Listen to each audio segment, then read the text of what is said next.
So এখন হলো part 4 choco প্ল্যান্টের। সো আমি এটা যেখানে বসাবো সেখানে নিয়ে এসেছি। গাছে পানি দেওয়ার আগে একটা লাঠি দিয়ে দিয়েছি যেন এটা ধরে উঠে যায়, আর সুতা দিতে পারলে ভালো হবে, দেখি পরে হয়তো দিব। আর আপাতত এখানে একটা হোল্ডিং দিয়ে দিয়েছি বেঁধে। আর এখানে যে ছোট ছোট এই কুইগুলি আছে সেগুলো আমি কেটে দিচ্ছি, কারণ এগুলো এই ডালটা বাড়তে দেবে না। আর আমার মাচাটা অনেক ওপরে।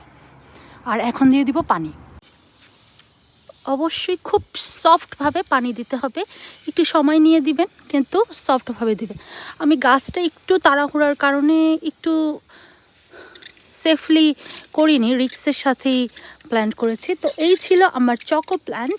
আপনারা যদি কেউ চকো খেয়ে থাকেন আমাকে জানাবেন এটা টেস্ট কেমন।